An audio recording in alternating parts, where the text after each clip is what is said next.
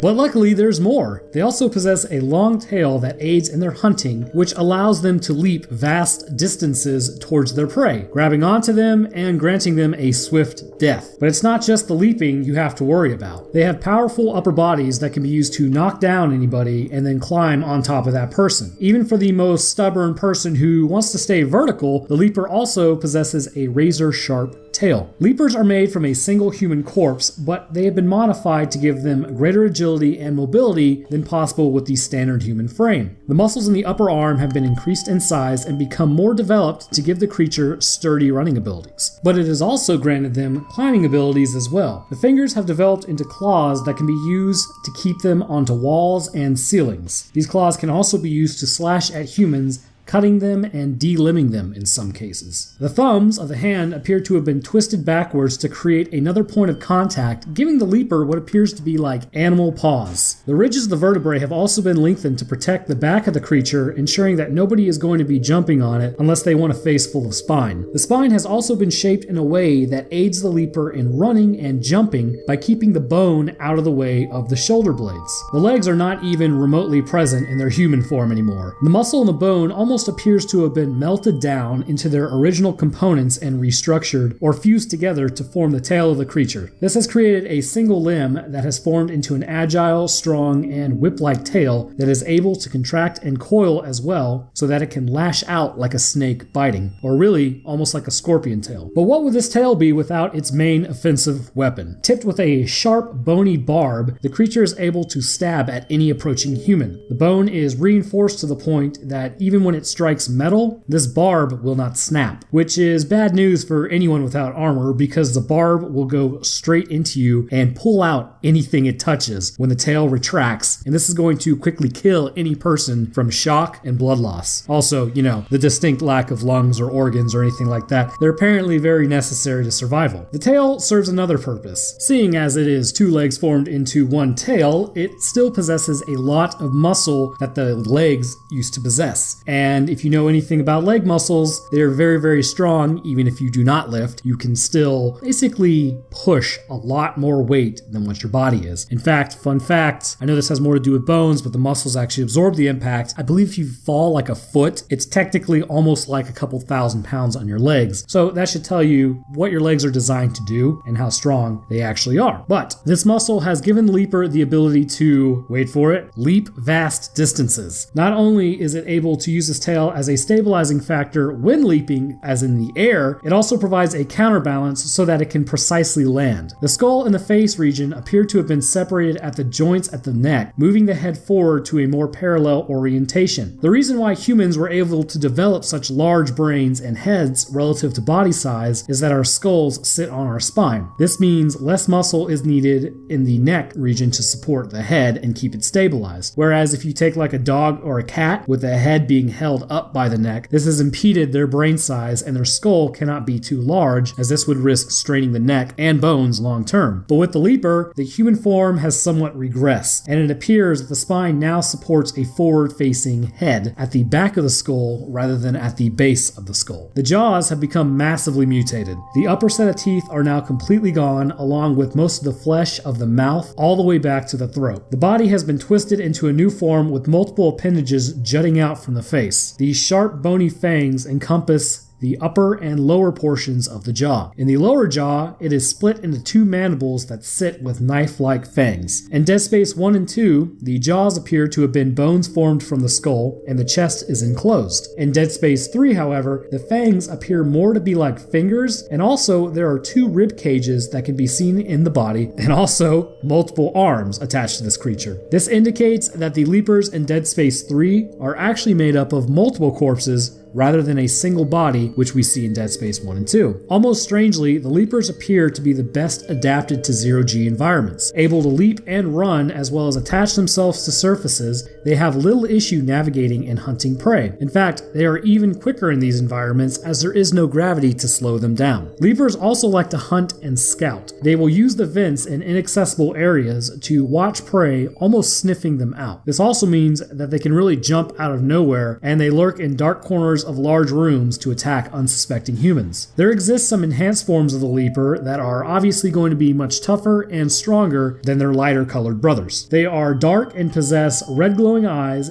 taking many more shots to bring down. The only way to really stop a Leaper is to, just like with the slashers, sever the limbs. The shoulders are the weak points for the Leaper, and dismembering the head does absolutely nothing. It seems like apart from tearing off your head, the Leaper head is pretty much vestigial. You can shoot off its face, head, whatever, and it will still be able to track you without much issue, which is very interesting. If you shoot one arm off, it will cause a Leaper to crawl to you with one arm, and it's still able to use its tail at this point to leap towards you, so try not to get too close. Shooting the other arm will kill it, as it has run out of options of locomotion. And then there's always my personal favorite. Run up to it and just start curb stomping it repeatedly into submission to show the Brethren Moons that mama didn't raise no bitch. If you do decide to do the Roanoke approved method of killing, at higher difficulties, they will just knock you down. And once they do, one of two things will happen. The first one is you win. You will be able to knock the Leaper off, which at this point it will attempt to crawl away, but sorry bro, we aren't done yet. Isaac will grab the tail, pulling it back and then stomping on its head, crushing it, and then completely beheading it. The other option is a little more gruesome. All the while, the Leaper will be trying to affix Isaac's head in between its jaws. When it finally succeeds, it will pull its head backwards and use its arms to push Isaac down. This will rip the head off, armor or not. So option one is probably way better. If you are low enough health and the Leaper attacks or strikes you, the claws will dismember anything that it touches. I have a theory as to why there is a Leaper form as well. And as usual, it goes back to genetics. There are people out there that really enjoy lifting at the gym and may actually find it easier to gain muscle mass in their upper body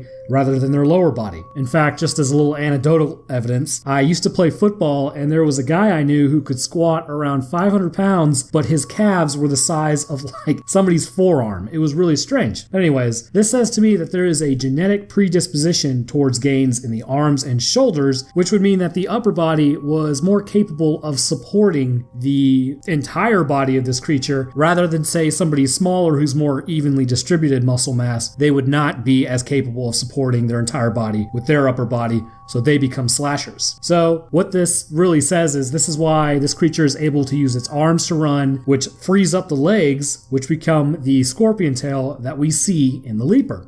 In case you didn't know, my $870 computer totally bricked on me after 4 months, so I haven't got an intro to jump into this thing. Is that a good or a bad thing? Who knows? Let's get to the lore. Thanks for watching, guys. If you find this re-upload interesting and would just like to brush up on your knowledge of necromorphs in general, don't forget to smash that sub button. So, now we're gonna jump into it. The puker variant of necromorph is quite possibly one of the nastiest to ever be created by the marker, leaking bodily fluids and appearing almost like it just got done taking an acid bath. This is a variant that is sorely in need of some Pepto-Bismol. All joking aside, I'm going to cover the morphological characteristics as well as lore and my interpretation of possibly how this twisted creature came to be. The puker appears to, strangely enough, be the closest form resembling anything somewhat human, but I can only say resembling in the sense that it is a form that if it were down a really long and dark hallway, you'd think it's human, but the gurgling noises may give it away anyways. The puker necromorph possesses acid-eaten cavities along the throat and frontal cavities. The acid has clearly worn away the face and left the skull of the unfortunate victim who originally inhabited the body completely barren. The eyes appear to have been lost. Seeing as the eye is a delicate organ that is very sensitive to changes in chemistry, I imagine that the acid has just completely eroded them away, leaving 2 empty sockets. The hair is also completely vanished off the head, leaving the puker with a smooth scalp that is just bone at this point. The lower jaw has fused with what is left of the neck. The neck itself is burned open. Have you ever had like really bad acid reflux before and it feels like your throat is dissolving? Well, it's actually happened to the puker. It appears as though there is some sort of original esophagus left to direct the acid, but for the most part it is an open mess completely exposed to the air. The rib cage is a long distant memory of the puker necromorph. I believe that the reasoning behind this is our rib cage is held together by a sternum, which is mainly cartilage. The acid has completely eroded it away, allowing the rib cage to open up. Oh, but what's that in the rib cage? Obviously more acid sacs. The lung has been replaced, depending on which Dead Space, by 2 acid factories. In Dead Space 2, these acid sacs are yellow and glowing.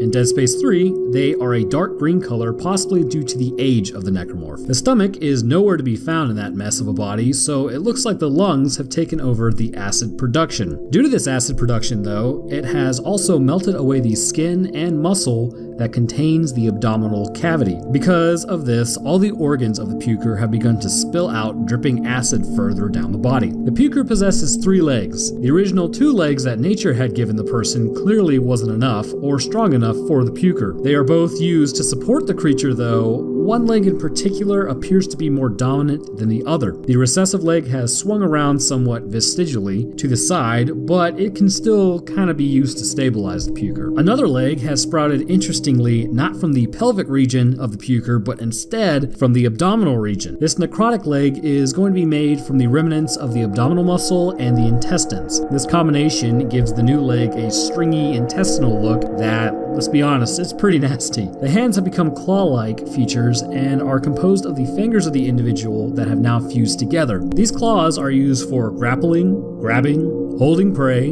and spewing acid all over them while they do this. This, however, is different in Dead Space 3 as the claws seen are actually much smoother. Again, this could be just due to the age of the organism that changed the morphological traits. The skin, or what's left of the skin, hangs loosely around the puker, more so on the upper body and legs than in the middle region, which has almost been completely dissolved away. There is some skin still on the back in the middle region, but even then, it looks pretty rough. I know what you're thinking. You're sitting there right now, and you're like, why does the puker gurgle rather than scream like the rest of the necromorphs? It appears that even though the throat is gone and the lungs newly converted into acidic sacs, that the lungs do retain some ability to draw in air. However, rather than producing a clean breathing noise like you or I would, it must move through acid. This produces a sickly, wet snarl of the puker, and this is what it's pretty much known for as well. It will also produce gurgling noises when not in combat, but typically if you can hear it, it probably already knows you're there. There are 4 main ways of attacks that the pukers do to get to their intended target. The first is going to shoot a ball of acid at you. This ball would probably be the size of a volleyball and can be shot from across a room or really any great distances. To a regular person, this would instantly melt through their legs, abdomen, face, arms, pretty much anything it hits.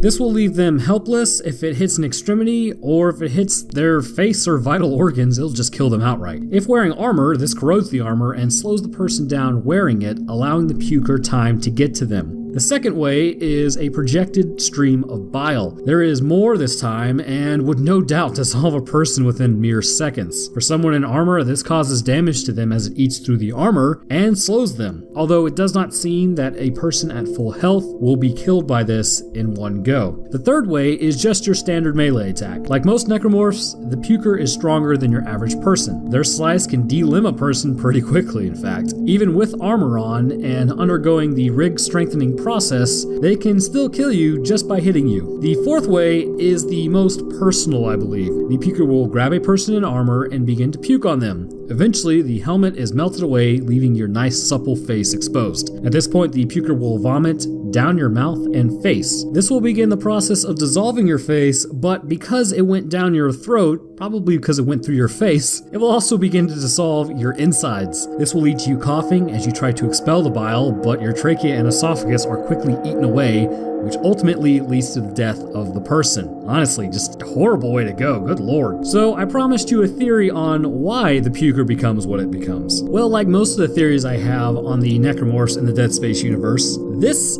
form exists because of its genetics, I believe. There exists right now certain people who have really bad acid reflux, and basically acid reflux is the overproduction of stomach acid that can lead to the erosion of esophagus, which can later lead to cancers. The gene responsible is utilized postmortem and moved to other areas, specifically the lungs. Here, these, I believe they would be stomach cells, will start the process of acid production. Over time, this will lead to the twisted form of the puker. Either that, or they come from someone who had an eating disorder that is turned into a necromorph, but judging by the size of the puker, I don't really think this is the case. One of the more disturbing creatures you will encounter in Dead Space isn't even going to be one that chases you down. It's not going to be a creature that constantly regenerates, and it's not even going to be one made of multitude of bodies. No, the more unsettling one is going to be the Wall Guardians, as the moans of the creature are actually going to portray the reality of the situation this unfortunate person has been forced into. But what exactly caused this person to become such a twisted and disfigured version of their self? Let's jump into the lore and biology of the Wall Guardian. First, let's get into what exactly this creature is and even why it exists. First and foremost, they are going to be really composed of a single person. They're going to be sessile necromorphs, which means they don't move, who have become fused to the wall in certain areas. These immobile creatures do not appear to have any repurposed limbs to speak of, and they are still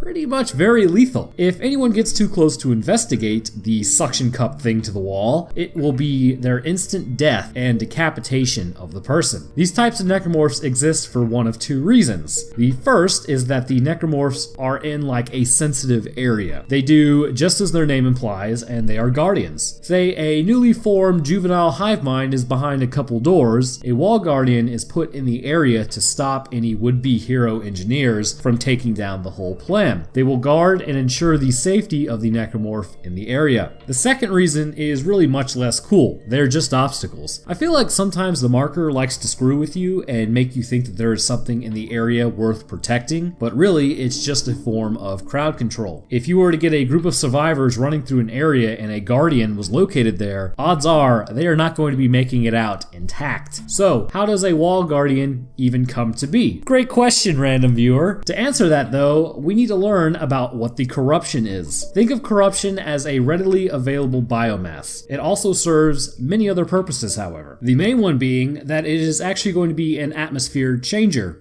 It will uptake oxygen and then turn it into a poisonous gas. With a species' atmosphere changed, they will quickly die off, creating more biomass for the necromorphs. It has also been shown that the corruption will show up during the early stages of a necromorph outbreak and slow down humans, allowing necromorphs to kill anybody who has become ensnared in the stuff. And then they themselves will probably be turned into the corruption. The nature of the corruption is that it is definitely an organic material and it's made out of humans. Seeing this is the case, it is almost like a form of necromorph, albeit it won't outright kill you. However, it does strengthen the necromorphs in certain environments, such as 0G, and helps them adapt, which is actually kind of cool. It can close off certain areas, it can pretty much gunk up doors to stop them from opening, and it can also interface with other living human cells, which leads us to our next portion covering the first stages of a wall guardian formation. First, let's establish that the fledgling wall guardian, I guess you could call it, I'm I'm just going to call it the Proto-Wall Guardian to keep them separated. These are going to be the people, and yes, I do mean people as they are still very much alive, to exist on the walls in a somewhat human form. Their brains are still alive with even 75% of their body missing. This suggests that the corruption actually forms a relationship with the person's body and is able to stabilize them and keep them functioning. Albeit they do appear to be near death, they can still think, and probably the most disturbing aspect,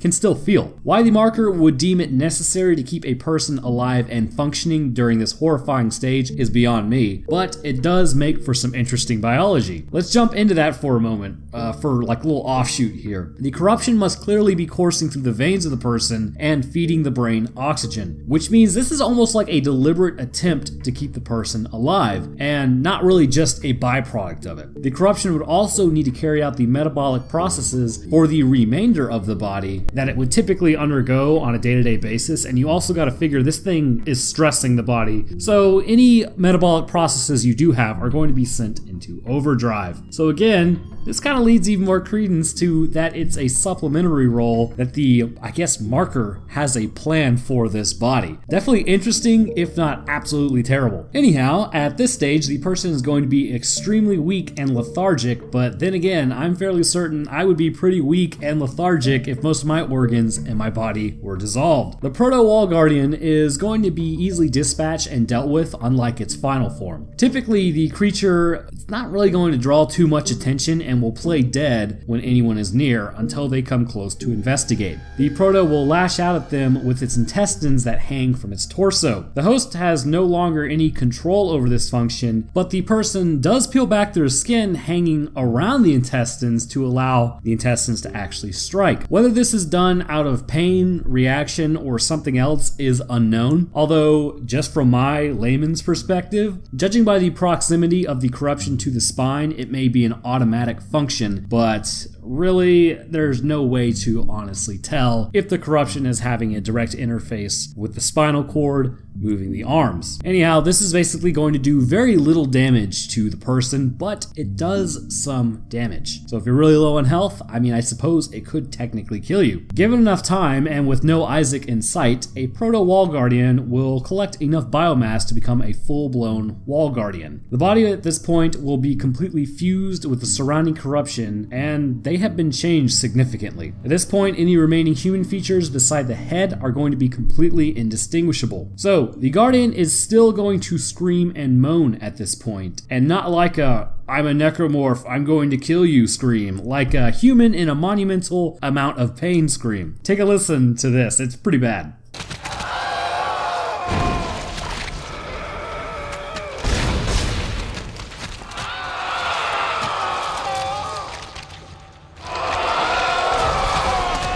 Yeah, basically sounds pretty painful. This says to me that even still, the brain is somewhat functional and able to feel what is happening to it. Really, the only thing I could think of that would rival this literal hell is going to be the case of Private Jenkins when he was infected by the Flood in Halo, but only half infected and had to live through the experience. As you come into the room, first and foremost, the thing you will probably notice is going to be the sheer size of the Wall Guardian. Earlier, it was just some skinny dude tacked to the wall trying to smack you. Now it is a large creature weighing several hundred pounds, and since that's a generalized term, weighing several hundred kilograms. That's right.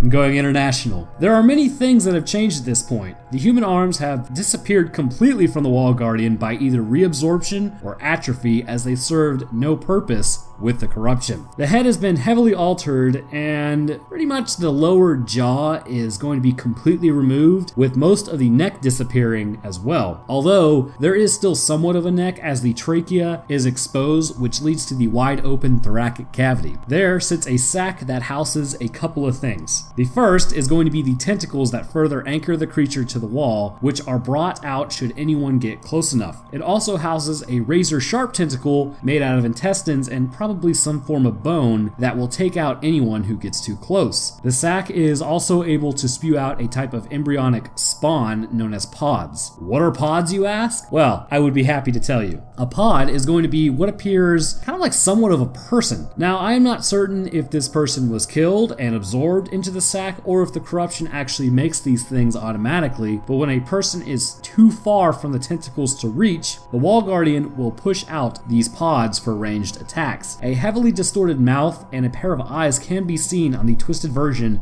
of whatever this thing is. The tentacles appear to dig into the spine of the embryo and fling sharp vertebrae at you. It will throw with such a force that it is able to pierce rig armor. The pods are then filled with some explosive yellow fluid that exists with like the exploders and all of like the necromorphs. I will be doing a video on that liquid when I figure out what it is. Upon a person getting too close to these things, they become grenades. They will explode, tearing apart anyone near them with shrapnel from the bones. So, what does it take to put down a guardian? Well, as stated, if you get too close, it will take you out. But if you take a step back and wait for the intestines to come out, that kind of like anchor it to the wall, at this point, it pretty much just becomes target practice. Shoot the tentacles, and it's like shooting the limbs off of a necromorph. It'll knock it out so you can pass. Short on time? Don't think it's a threat? Think you can sneak around it? Nope. The wall guardian sees all. If you try to get into its face too quickly, it will remove yours from your body. Wandering too close is an instant death, no matter if you were wearing armor or how much health you had. The sharp barbed intestines will shoot out instantly and decapitate a person with little effort. It is best just to give this thing the time required to take it apart. Look, all I'm saying is, I imagine if you did a tuck and roll IRL, you would probably make it, but then again, I wouldn't be the first one to try.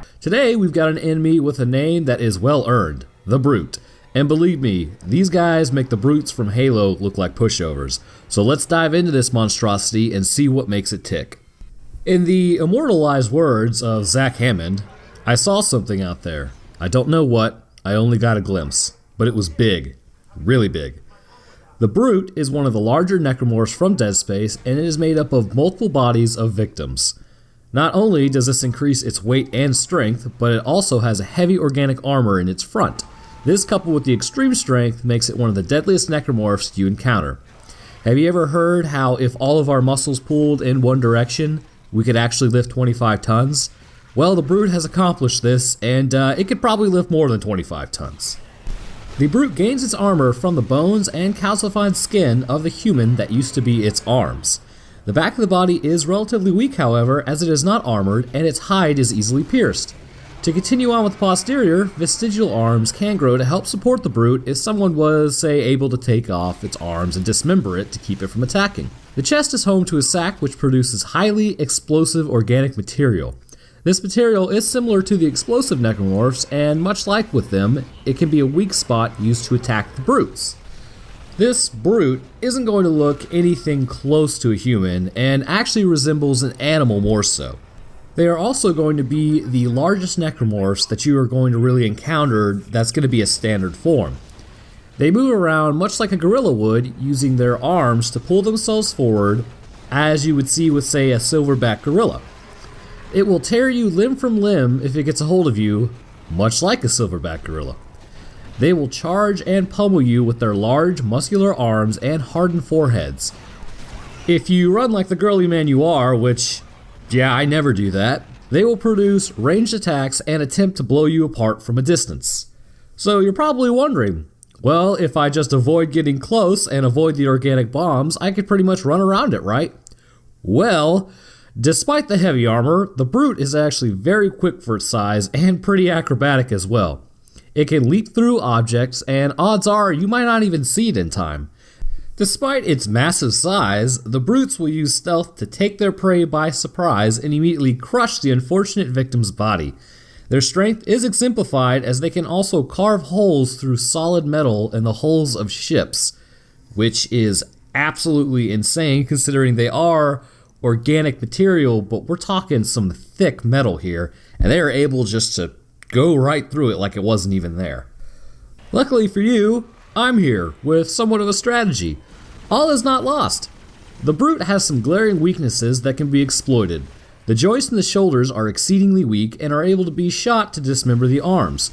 The brutes will have a defense against this by pulling in their arms to protect the joints, but you can still land some shots while it's immobile to basically finish it off. There are basically two types of known brutes. The normal brute is going to be lighter in color and much weaker. As long as you're aiming for the shoulders, you could take down this monster with a few shots and not too much issues. And if you have some stasis, it just makes it pretty much easier. So with a steady hand, the right amount of stasis, you'll be just fine. Doesn't take too much ammo. Then you've got the overpowered, ridiculous, enhanced brutes.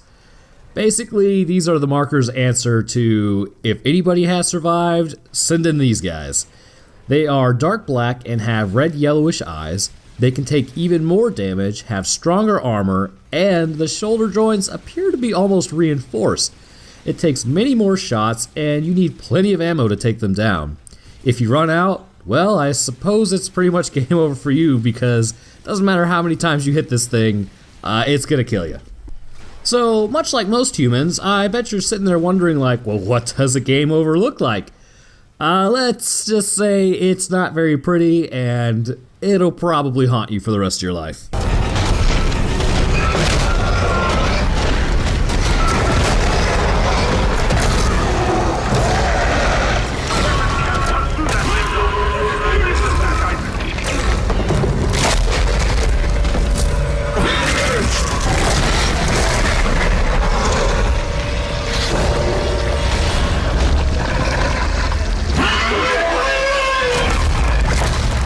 I bet you thought we were done with this franchise, didn't you? As I was combing over to make sure I covered everything, I actually found that there are still quite a few variants I really haven't given attention to. So let's get to it. These particular necromorphs exist as an answer to anyone hiding in areas where perhaps normal-sized necromorphs cannot reach or fit through the vent, or maybe even the corruption may take too long. They specifically make their way through the septic systems of colonies and ships, making them absolutely lethal should you be hanging out in a bathroom, T-posing, singing a Gregorian chant.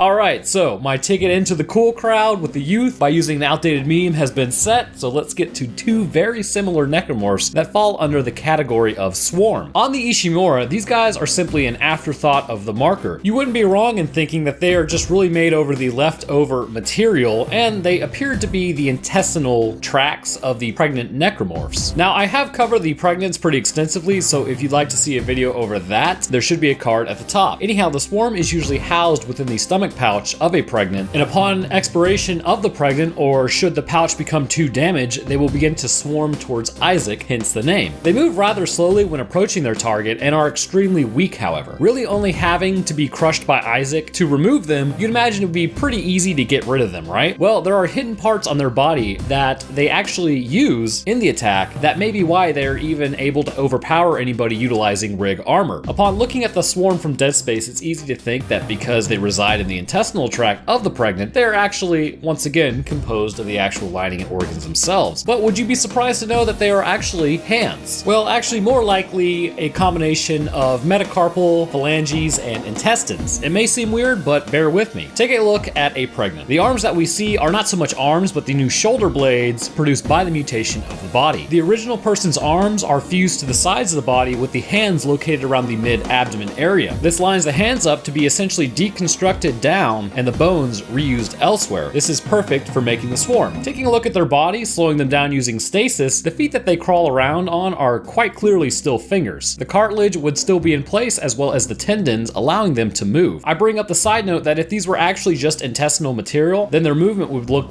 like really kind of closer to a worm crawling across the ground, because bones are integral to movement as they can be manipulated and pushed against to actually move the creature. The swarm use this to make their way towards their targets. Another reason that this actually does appear to be something else besides just the intestinal lining of the person is the makeup and coloring of the actual swarm itself. Their body appears to be composed of a sickly gray color. While the skin of the pregnant necromorph is usually yellow due to what can be associated with fatty tissue and the yellow bacteria, what's left of the skin concerning on the face or even some of the arms is kind of gray in color. So it can't be surmised that based on this, that the skin coloring is what's left over of this person. Another thing to note about the body is is how the back end of the swarm appears definitely to look like a wrist. The fingers are at the front pulling it along, which would make sense, but on an anatomical level, the back end would be much more raised. So this thing actually looks like the Thing from the Addams family, albeit a much more aggressive and horrifying version, if you can believe it. Well, what happens when they reach their target? Well, a lot of people may not know this, but even in these creatures, the yellow bacteria we see throughout the game exists in some quantity. Think of it as little carriers bent on being released as a last resort to convert a host. They will lunge at Isaac, and if you slow it down and really look, much like how the infectors can convert adults in seconds to necromorphs via a proboscis, so too can these guys. On the underside of them exists a chute that comes out and is strong enough to pierce rig armor being worn by a person. Upon this happening, they will inject this yellow bacteria into the person. Now, there is something called a viral load or bacterial load. In this case, it's a bacterial load, but essentially it is the required amount of bacteria to infect a media. From my understanding, this many are created as if it were just one or two, they would not be able to inject enough bacteria to overwhelm the host's immune system or body. But with this many in place, it's a quick enough process to make it viable. Again, the yellow bacteria is quite effective at converting even game-ended individuals into necromorphs. So should the bacterial load be enough and they have pierced the rig, then they can easily convert Isaac, and do so. When they begin to attack Isaac, he will begin ripping them off, but should he be unsuccessful, the bacterial load will overwhelm his body. This will more than likely stop his bodily functions, causing him to drop and invariably become a necromorph shortly afterwards. Now, the swarm does have another version which takes place on Tau Volantis. These creatures are presumably not made out of human components, but instead out of the native population. The thing about this is, though, larger bodies, larger necromorph pieces. These particular types will scuttle at a much quicker rate around the Scath complex, seeking out those who they may devour. But what are we looking at, and how do they differ? Well, first and foremost, these creatures are extremely adept at locomotion, and this would be massively important when dealing with active soldiers who are sprinting or quick swimmers concerning the natives. Catching up to them was important, as the necromorphs were dealing with large open areas. Liken them to spiders if you needed another reason to hate things that skitter. They will move towards the living and those who have already committed the not alive. And here's how they separate themselves from the swarm on the Ishimura. Instead of injecting a proboscis into the host and converting via yellow liquid, these creatures will choose to burrow through the skin, muscle, and bone to reach the internal and vital areas of the body. Now, there is nothing quite like going to the source, so this quickly causes a mutation in the host, getting them back up on their feet, even if they've been gone for a very long time. But they can also convert those that are already living, but we will talk about that momentarily. The overall look of the swarm on Tau Volantis is very similar to how they move, very spider-like. However, they really only have about 4 legs in total, so they're not really a true spider, because somebody would definitely bring that up in the comments. The body is spider-shaped without the eyes. What appears to be a small mouth is on the front, which would aid in burrowing, and larger sac sits on the back of this creature, which here I would imagine a larger concentration of yellow fluid is housed. Interestingly though, despite the arachnid characteristics, it's more likened to a cephalopod. It is able to squeeze and contort its body into small places like cracks and holes. The ability to do this is very helpful when dealing with smaller prey such as humans, which brings us into how does it affect a human when it gets inside. And for this, we turn to what happens to Isaac or Carver should they be overwhelmed. First thing we see is when Isaac is attacked is that much like the swarm on the Ishimura, he will begin grabbing them. They are also fairly weak, so he can crush them with just his hands. But should one make it under his helmet, it will immediately start trying to enter his face. Again, much like a cephalopod, this creature is able to compress its body. However, upon entering the esophagus, this shape is lost, or perhaps it has reached its maximum ability to compress, as Isaac will cough up quite a bit of blood. When this happens, he will fall and then get back up with yellow foam emitting from his mouth and yellow eyes. This conversion is extraordinarily quick when it happens, so let's discuss what happens based upon this scene. When entering the body, first, the esophagus would be completely destroyed. However, the neck is not that larger. Due to that, I doubt the swarm goes much deeper than about halfway down the throat. I don't know if it's how I wrote this, but this whole process is like weird vibes, man. Anyways, instead, it would more than likely burrow its way to the brainstem. Here, it would have access to the spine and the cerebrospinal fluid. With this, it would be more than likely injecting the yellow bacteria directly into the brain. It would then spread out and bypass any immune system kind of checks and balances in place due to the blood-brain barrier, where the immune system doesn't really get into the brain. This is how it is able to so quickly take over the host. But what do I base this on? Am I just a madman spouting out complete nonsense? Well, believe it or not, I'm not. If we take a look at how the infector works, the brain is the main player. Upon the proboscis penetrating the skull of a person and injecting the fluid into the brain of them, it's almost an immediate mutation. Based on this, the swarm of Tau Volantis Volantis adopted this method more than likely due to the size of the creatures that they were infecting. Once again, the Tau Volantians have something called indeterminate growth. They can grow up to about the size of skyscrapers, at least from what we've seen in game. They could be even larger than that. So with that, the amount of dilution the yellow bacteria would have to go through to get through a body like that would be astronomical, and it may just take entirely too long. So this makes sense. The Ishimura also had guidance of a hive mind, so odds are the creatures were not as refined or effective, believe it or not. So the theory of dilution concerning the yellow bacteria was not as understood by the necromorphs. However, on Tau Volantis, a brethren moon exists above the planet, and despite it being frozen prior to this, I suppose you could call it terraforming, enough of the species was converted to form this moon. As such, the necromorphs would have become more effective at converting the population and much more specialized. This may also be why we see such a difference in the morphology of the swarm from the Ishimura versus Tau Volantis, and why we actually do not really see any sort of swarm on Tideman Station until more specialized necromorphs begin popping up. It all goes back to the intelligence shown by the hive mind versus no hive mind, such as with just the ubermorph versus a brethren moon. Swarmers become much more specialized and adept at their job as the overall intelligence of the necromorphs increase. The Slasher. It may be your run-of-the-mill average necromorph, but it doesn't make it any less horrifying to look at. Why do slashers look and behave the way they do? Let's cut through the details like they cut through arms and legs and find out.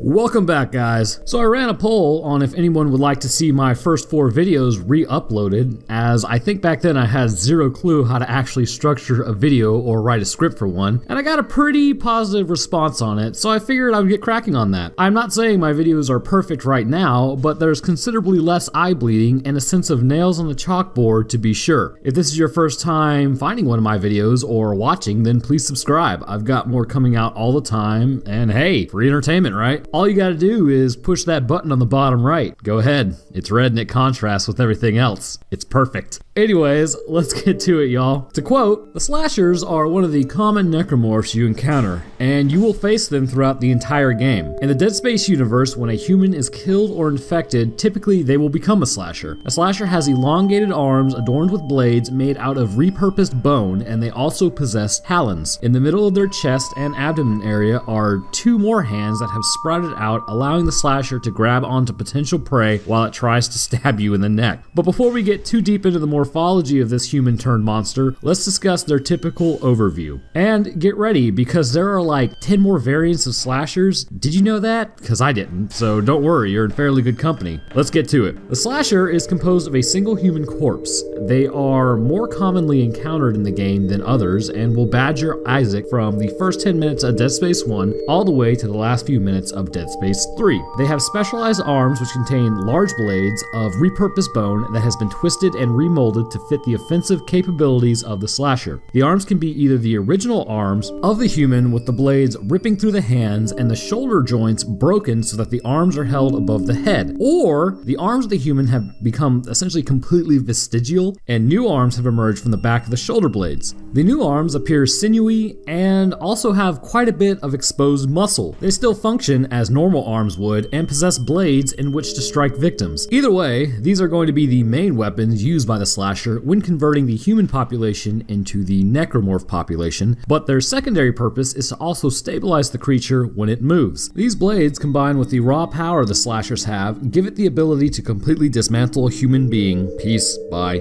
piece. Some slashers, along with their bladed appendages, also have a lower set of arms around the lower rib cage and abdomen area. Interesting that these arms would form on the torso as opposed to other areas, but perhaps when the marker repurposes human DNA, some of the traits still push through with this organism. If they aren't newly formed arms, then it appears as though it can be the host's original arms clamped down to the sides of the body, while still other arms may actually be spindly vestigial limbs that poke out from the exposed abdominal cavity. These limbs can be used to maintain stability of the slasher if, say, it were to lose its lower extremities, but still needed to attack a human. The arms will push it off the ground, as its main arms will then slash at the enemy. These vestigial arms aren't so useless though, as they can also hold a human while they begin stabbing you profusely in the shoulder blade and then probably in your neck. The bones of the feet are fused and lengthened, while the heel tailbone is extended almost parallel to the angle of the sole, forming a sharp peg that aids in balance. This modified foot seems to aid the slasher in crawling through vents. Its main drawback, however, is that just like walking in high heels, I imagine, because I've never done it,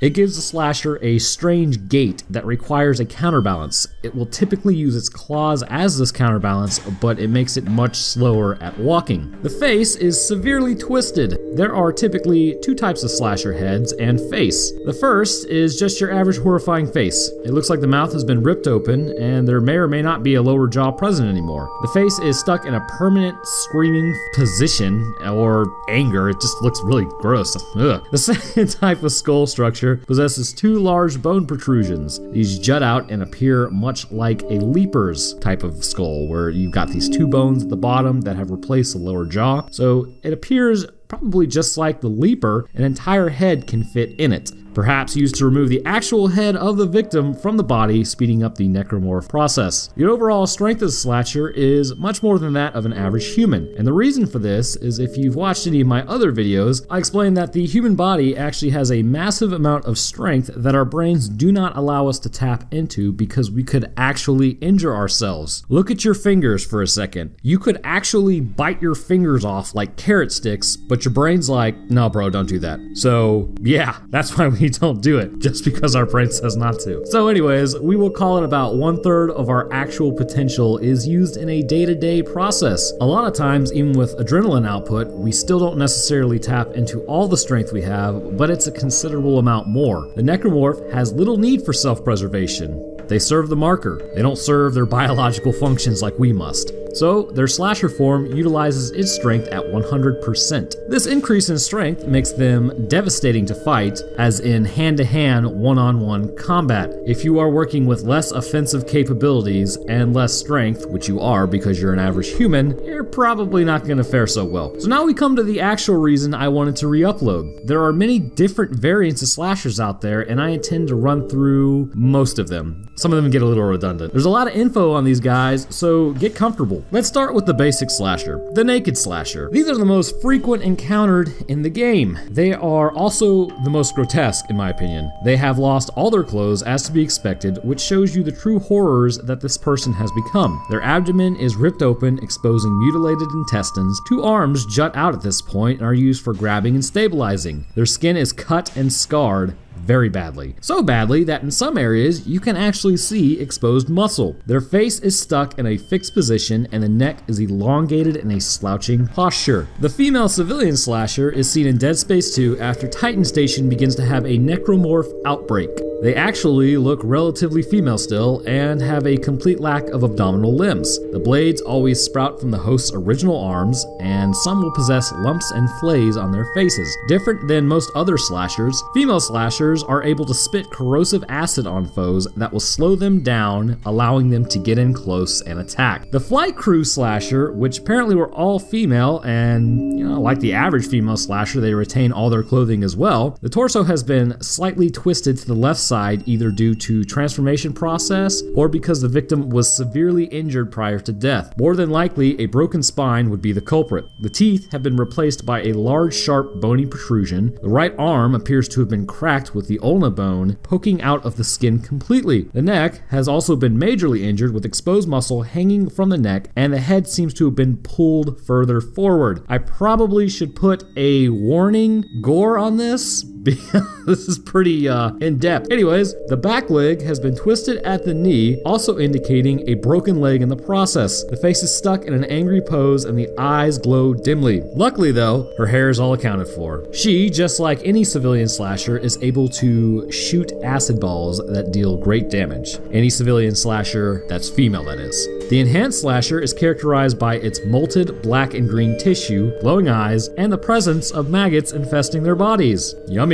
But really, their main characteristic is the sturdiness in combat. They are more resilient to damage from weapons and blows. In Dead Space 1, the enhanced version possesses skinnier looking slasher blades, but still just as deadly. In Dead Space 2, they are replaced by much bulkier looking necromorphs that appear black and green. Their ferocity in combat is elevated as they will dead sprint towards humans and begin slashing, unlike the normal slashers, which will typically walk towards their intended victims and use stealth. Unitologist slashers appear almost beefier than regular slashers. They still possess their cleric robes and uniforms, but the main difference is that they look less altered than the other forms. Most of them appear to be intact with the blades jutting out of the back of their previous human form. The arms are frozen, more than likely by rigor mortis, in the unitologist prayer gesture. These arms in-game cannot be removed or dismembered. Now we get to the more annoying slasher in my opinion. The armored slasher appears to have either been miners or engineers wearing armored rigs. They are quite skeletal in appearance. Their muscles, skin, organs, pretty much everything that made them human is missing from their torso. The armored trousers and boots of the corpse's rig are almost completely unaltered,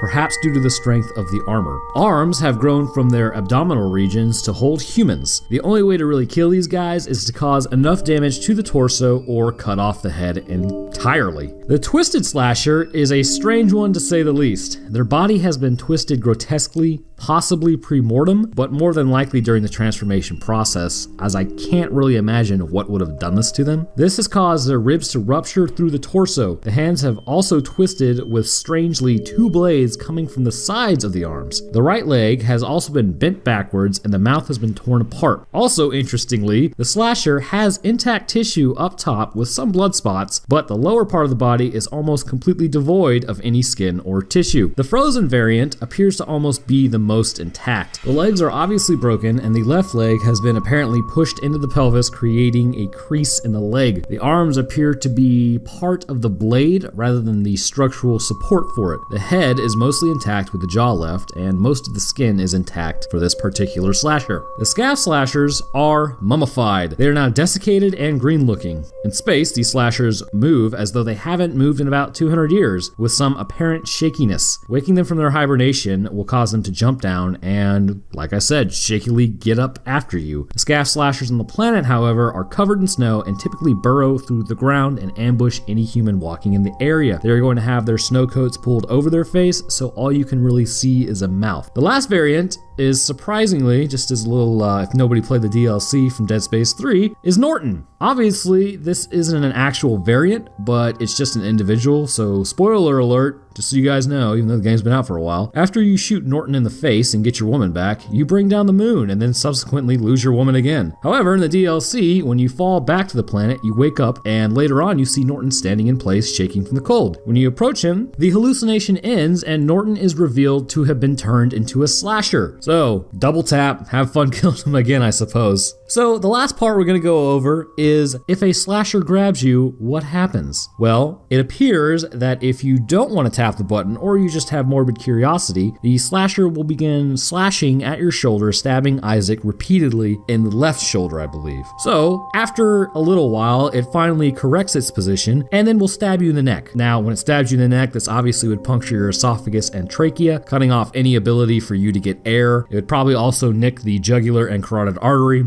and you would bleed out in a matter of seconds. So, not a pleasant way to go, but hey man, it's quicker than how the hunter kills you, I suppose. If you could trace back Isaac's clear case of PTSD, there exists one creature in particular that is named appropriately by the sheer amount of mental damage it can inflict upon a person simply by existing. This creature sports a very keen sense of hearing, and while only showing up once to confront Isaac, there are clues throughout the misadventures at Tideman Station that something is lurking just beyond the bulkhead of a door or on the other side of a wall. You know your boy is going to be tormenting you with these puns per usual, so let's get to it and check out the lore and morphology of this heavily requested topic, the Tormentor from Dead Space 2. This dastardly creature is one that is interesting for quite a few reasons, but prior to getting to this creature's feat, which I know seems to be my MO apparently, I wanted to discuss a side idea I had while researching it. It seems entirely possible that the marker actually seems to reuse the same structures. In my last video covering the Snow Beast, one of the things I noticed is that it is very similar to the Tormentor, and these structures are undeniable. Morphologically, they contain many of the same body pieces, albeit the Snow Beast lacks any human characteristics as it is not composed of the same species, but this does kind of raise a question. Was the original Snow Beast in fact made out of people with features just lost to time? Or is it really made out of an alien? Just wanted to point that out as I thought it was pretty cool how these two species share very concurrent body structures. So back to the actual morphology of this creature. The Tormentor is a towering necromorph standing much taller than a human, but but roughly the same size as a tripod, if not maybe a foot or two taller. Due to this being the case, I would put this particular beast at a height of 15 to 18 feet tall. Converted, this is 4.57 meters to 5.49 meters tall. This necro practically dwarfs all others around it, and this size has been noted to be roughly about 3 times the size of a brute, or at minimum containing enough biomass to be considered a brute, multiplied by 3. Honestly, I think it could be a little more. Seeing as this creature is tremendous in stature and composed of innumerable corpses of fallen humans, the weight is difficult to get a handle on. However, who cares about how difficult it is? Let's make a few educated guesses based on averages of a human, shall we? Now, the arms can be assumed to be made up of 3 to 4 corpses apiece. The front two seem to be the larger ones, so judging by the arms, which compose the shoulder joints and what could I guess be the elbows, that appears to be about 1 corpse in particular. The longer portion, which would be essentially the forearms, I imagine would be 3 human bodies. Collectively, the culmination of the front arms could be assumed to be about 8 corpses. The back legs would be more in line with around 3 corpses apiece, seeing as they are slimmer and appear shorter. The centralized supporting arms could just be a regular pair of legs split with the body down the middle. However, I would put that at about 2 corpses because it cannot be known for sure if that's the case. And with this thing, it's probably okay to assume it's heavier than lighter. The central mass of this creature concerning thickness could easily be upwards of 5 bodies. With the neck of this creature seemingly containing only 1 corpse, seeing as the pincers are actually the remnants of the arms and a visible face, I would have to say the head itself is more than likely 1 corpse and the neck is another corpse. So it seems that it's possible this thing is somewhere near about 30 people all fused together. The average weight of a man is around 195 pounds or 88.45 kilograms. This gives us a range and weight of the tormentor of 4,290 to 5,850 pounds or 1,945.9 to 2,653.51 kilograms. Oh Lord, he coming. This is where its immense power and ability to smash doors or completely break them comes from, as clearly getting this much weight and mass up to speed means not a whole lot is going to actually stop it. Since we outlined the general size of this heckin' chonker, let's dive a little more deeply into what this creature is and what exactly makes it so menacing, shall we? Well, apart from the sheer size anyways. The Tormentor is a creature created for many defensive and offensive purposes. As seen when the EarthGov ship is attempting to attack Isaac, it begins to open fire on this creature. The rounds used in this particular weapon are designed to pierce the thick hulls of ships and blow apart shuttles or even people. So this would say to me that the skin of the Tormentor would need to be incredibly thick and potentially calcified, much like that of the brutes, but even then, it still needs to be stronger. Your weapons would only do damage to the inflamed weak point on the arm, as any other shot landed anywhere else does absolutely nothing. As stated, this strength could be attributed to the covering of calcium that has fused around the skin. And it would seem to make the most sense, as there are jagged protrusions which can be assumed to be bone sticking out all over the body. In fact, in some places you can even see a human arm sticking out. But you're probably wondering how this would be possible to make this much calcium. Now, it is very strange to have a calcium shell, especially from something composed of a mammal, but that doesn't mean it's completely impossible. There actually is a disease, and this is going to be a mouthful, fibrodysplasia ossificans progressiva, nice, which is a disease that actually will turn muscle into solid bone. So, through this process, it could be possible that the calcification of the skin of this creature has happened. This would allow it to take these shots directly with very little effect. Under the bone is clearly a much more sensitive and meaty area suggested by the damaged shoulder joint, but we will be getting to that momentarily. The front arms are very large and quite long. The creature uses the arms in both offensive grappling and locomotion. They are tipped with 3 grasping fingers that are more than likely the remnants of a former human's arms. In their threes, they can wrap around a person and easily grab them and hang onto them with a fair amount of force. The back legs are used for locomotion more often than grabbing. However, they are still capable of grappling onto humans should the front arms not be able to complete the task. Sporting only 2 prongs, they curl up to form a foot for a stable footing. These 2 are more than likely made out of the shoulders and arms of the unfortunate individuals who got caught up in this conglomeration. One of the interesting things about the arms is that they are actually not as symmetrical as you might imagine. It seems at some point it's possible this creature was damaged by unknown means, or perhaps maybe it has not completely formed. The right arm sports a fairly obvious weak point as the armor plating has been lost. Under, you can see the gory remains of people as well as inflamed yellow tissue. Attacking this will cause a micro explosion and subsequently great pain to this creature. The other arm gives you an idea of how the shoulder should look when properly supported. On the underside of the creature exists a structure in a T shape. This T-posing monster uses these smaller legs as purely support should the other extremities become damaged. Apart from that, they do not really grasp anything, instead just supporting the center mass of the tormentor, as many bodies would put tremendous strain on the shoulder joints of the necro, making it more ungainly than it already is. Moving to the front of the tormentor, we see the elongated neck sports quite a few bony protrusions of its own, but getting to the face, we see something that is quite strange concerning a necromorph, a focus on the anatomically correct placement of a head. Usually a head for a necromorph is an afterthought and quite literally is ignored. Instead, the eyes seem to be almost functioning, allowing the creature to take in visual information on nearby human movements. However, where the mouth sits, everything has changed. The person that used to make up what is the head and face is quite mutilated, it seems. The two pincers, which appear to be leftover remnants of the arms, now help grab and hold on to prey. The ribs and the sternum have been modified and snapped into place to form 3 large teeth, with the rest of the ribs forming quite a few teeth that seem to line the mouth. These teeth easily pierce armor and allow the tormentor to hang on to prey before ripping them in half. I would hazard a guess as to say that the body continues on with the legs fusing into another person to form the neck. Honestly though, it's hard to tell where one person ends and another begins, as this creature is fused quite well with very few remaining human features. The tormentor is one that has multiple ways to take you out of the game, so let's run down them,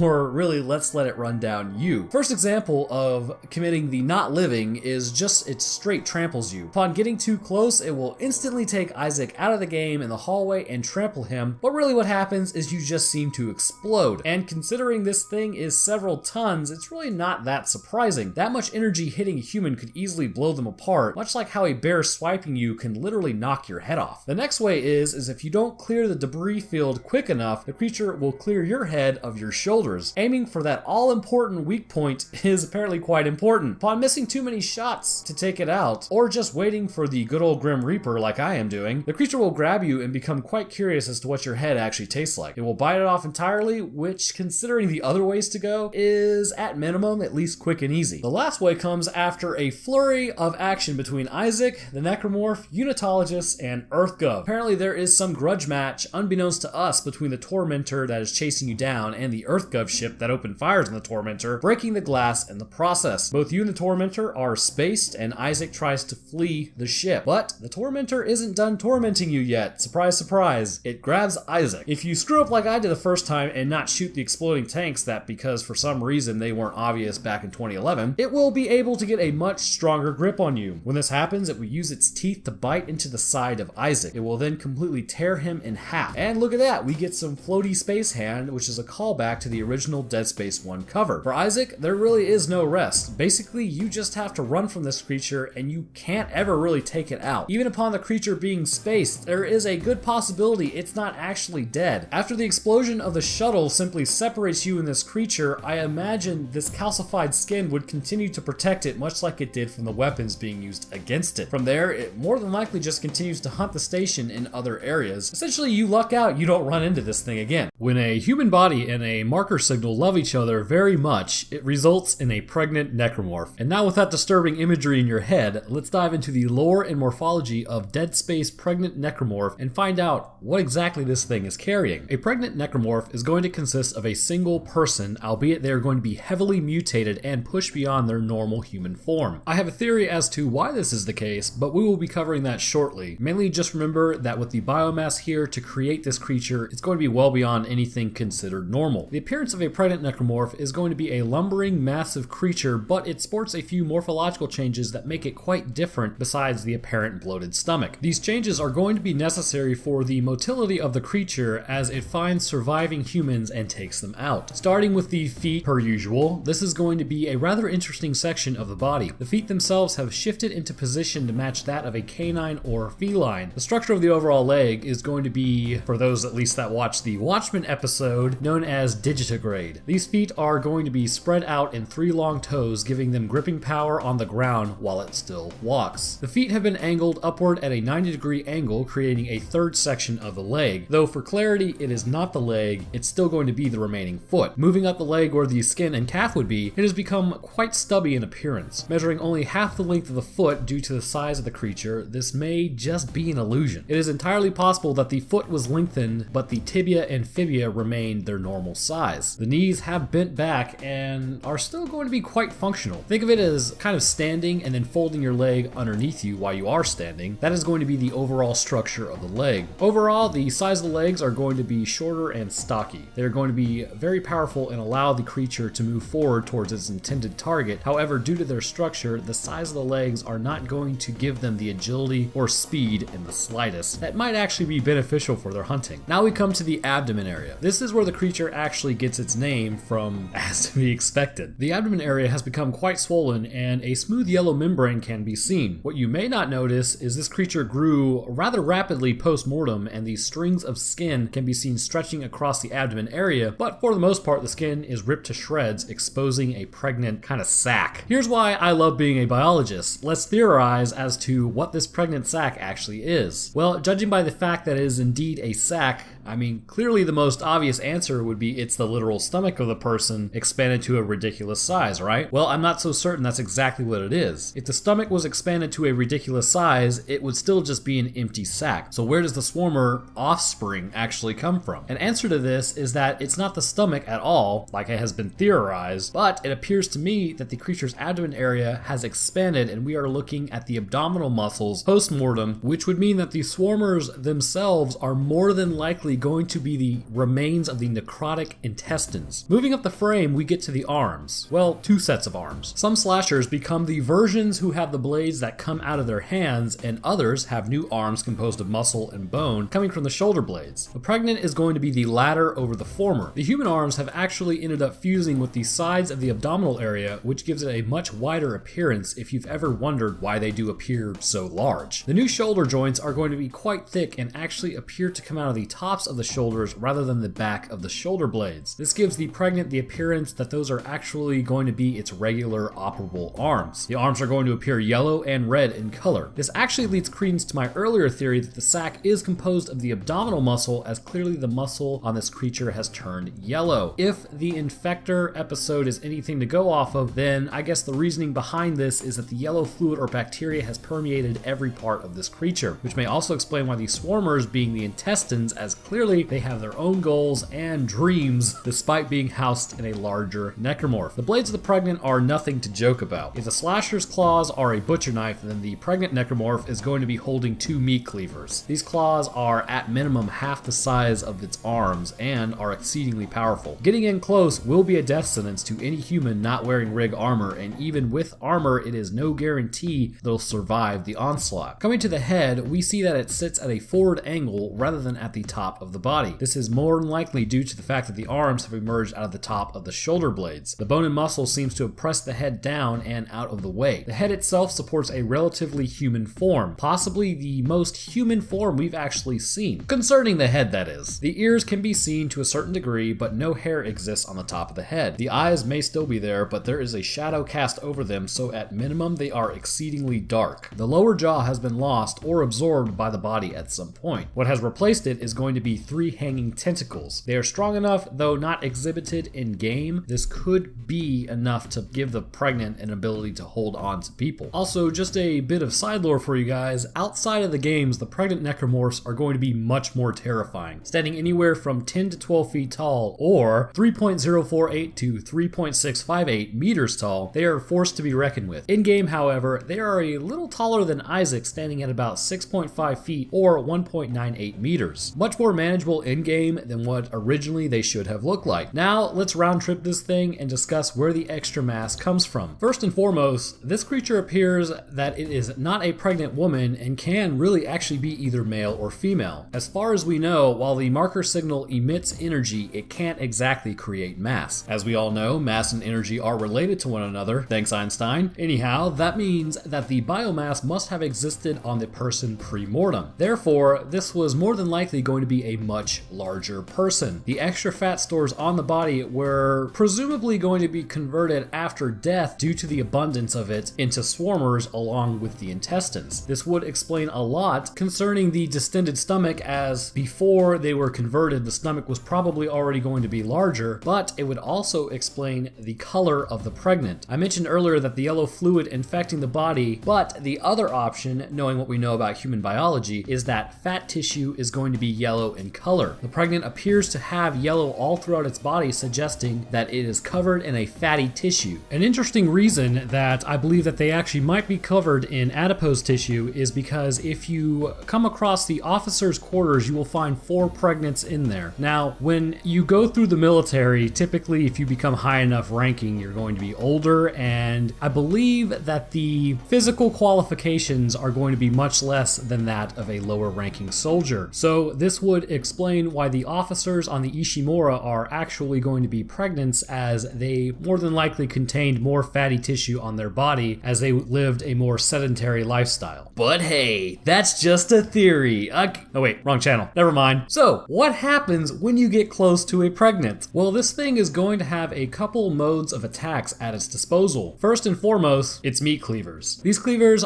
can be used to completely slice Isaac in half, or at minimum, some of his limbs. But at this point, you are going to be mega dead, my dude. The next one is going to be sort of like a kamikaze attack. If the creature has sustained enough damage, it will then slice open its abdomen, releasing hundreds of swarmers who will begin making their way towards you. At this point, they will become your main target instead of the pregnant, because if they are successful in reaching you, they will use their powerful jaws to bite through your armor and begin taking chunks out of you. The first few chunks won't really matter, but eventually they will start hitting something completely vital to your existence. So there really is no counter animation for Isaac when it comes to being attacked by a pregnant, but just to note for future attacks, shooting the arms and head is preferable in killing this creature. If you end up damaging the abdomen area, the swarmers will then be released. And then... Honey, you've got a big storm coming.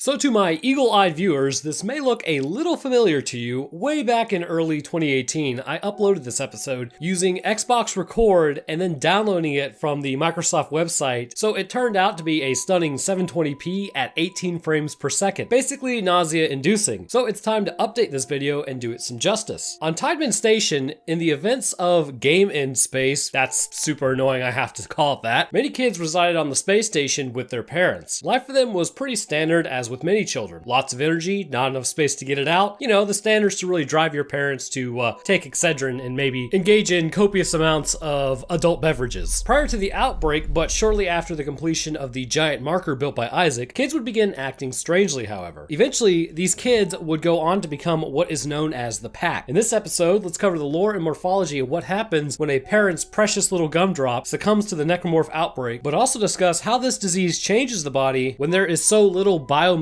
to work with. Prior to the outbreak on Tideman Station, within the school, the effects of the marker's influence were being felt just like everywhere else across the station. What adults would find terrifying, kids found more to be due to their imagination. Your typical adult who was having their brain scrambled by the signal would see apparitions that weren't really there. Hallucinations and aggressive behavior soon followed afterwards, until they were eventually driven to game end, those around them, or themselves. In the classrooms, however, the first instances began to show up as imaginary friends. Children began exhibiting disruptive symptoms, claiming that they were seeing these friends in class, and it became so disruptive that the teachers would end up reprimanding the children. As time continued, the school nurse would note that the kids would also end up becoming more aggressive with one another, while some were becoming more withdrawn. Kids would begin pushing other kids down, fights would break out, some would sit in the corner borderline comatose, and others began to draw symbols on the wall with crayons. They all chalked this up to being raised on a space station, but things were about to get a lot worse for everyone. During all this, a tipping point was reached, more than likely the same point the infected infants were turned by the yellow bacteria and the infectors of the outbreak spread. This is where, as I get older, the prospect becomes more and more visceral, which is a good time, at least for me. Most children appear to have been at school on your typical school day. Some may have been home, as we see the Pack in a lot of different areas, but specifically in the gym of the school, a play was being rehearsed. Pulling back the curtain, we can see that someone ended up turning, or the children were hiding here. In this grossly closely confined area, every child was trapped and turned. Judging by what we see later, deep slashes to the abdominal area were likely the method of injury that ultimately led to their end. Big oof on the handprints trying to crawl out of that confined space. That was that's pretty messed up. But even still, within the stage area, as you make your way through the props, more horrors awaited us.